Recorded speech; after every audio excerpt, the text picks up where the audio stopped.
đây nữa đâu. Muốn ngắm nữa đó. Đây này, mẹ vứt vào đây xem Moon có lấy được không nha. Từ từ đã, Moon phải nằm xuống đi đã. Đó, lấy đi. Làm sao mà lấy được. Này, nó sắp chạy đây này.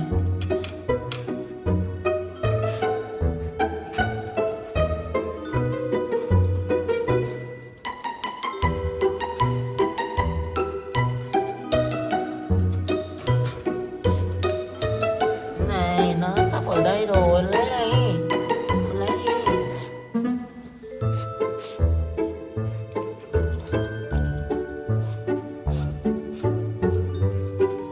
Đây mà, Moon ơi, ở đây mà.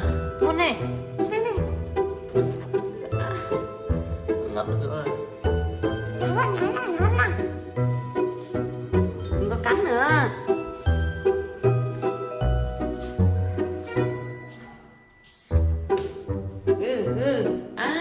Chà. Đây lại xem nào. Này, nhơn này.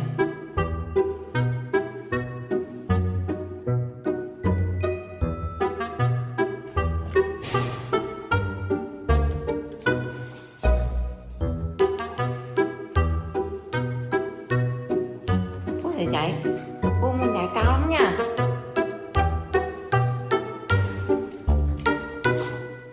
Ây da. Thả nào. Thả sang.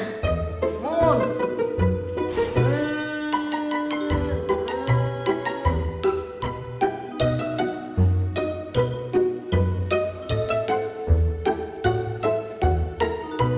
Để xem nào, nó mắc vào chân con đây này. Xem nào không nó mắc vào chân này.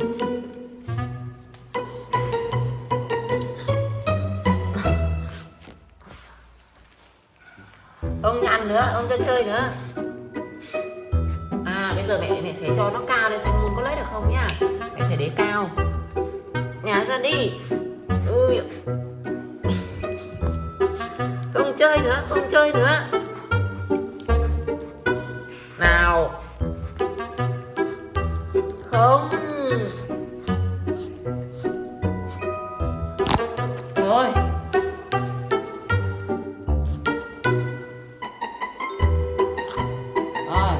Bây giờ mẹ sẽ để trên cao nhá.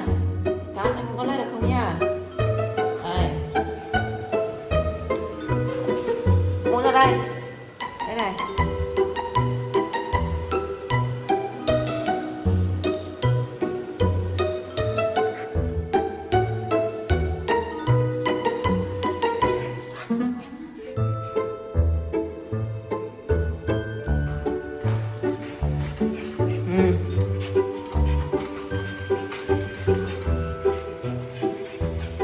Này, bên đây mà.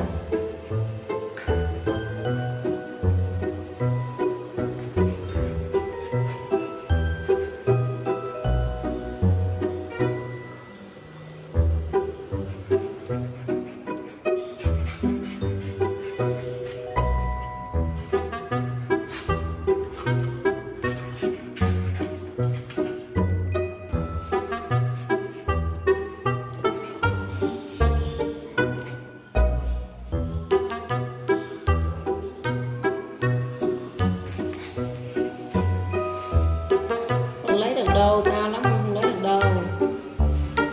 Này.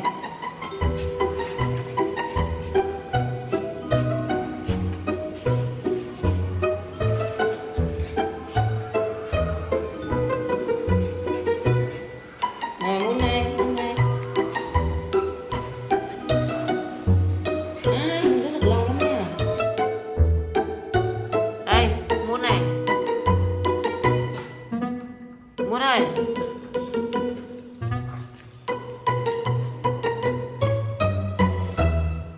Á chà. Lôi đấy.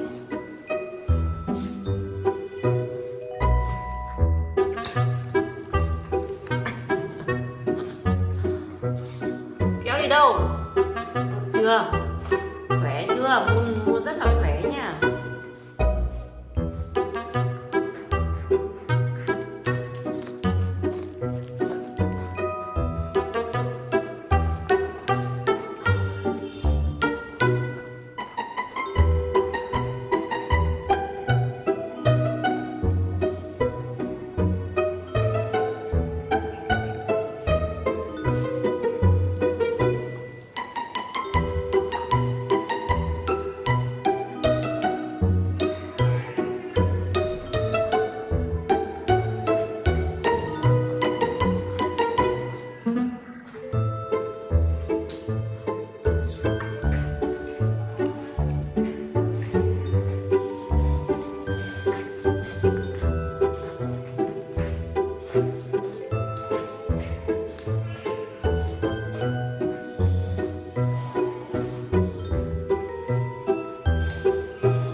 kéo đi kéo lại thôi nha.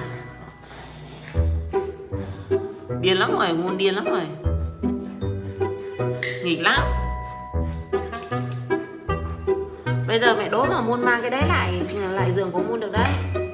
Nè, không không nữa là mệt à. Ra cho mẹ nào, thả ra.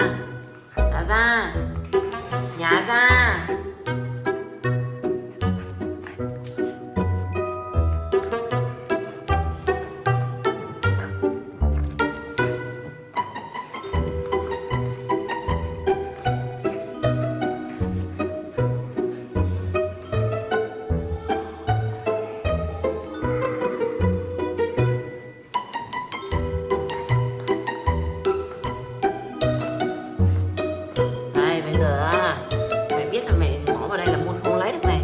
Bỏ vào trong gầm giường thì Moon to làm sao mà Moon vào gầm giường Moon lấy được. Nhả ra.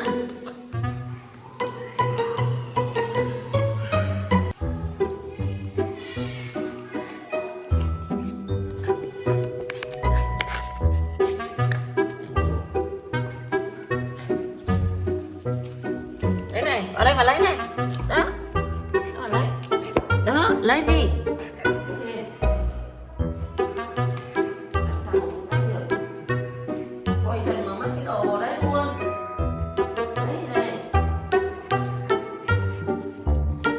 Đấy đó.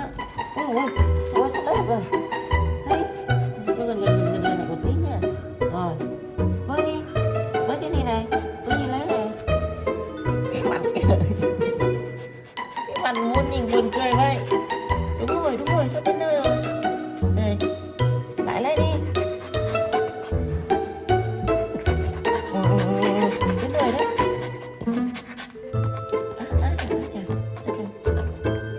Cố lên.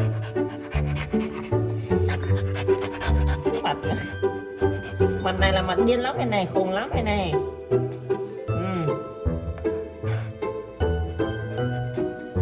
Lấy cái chân á, kêu lại.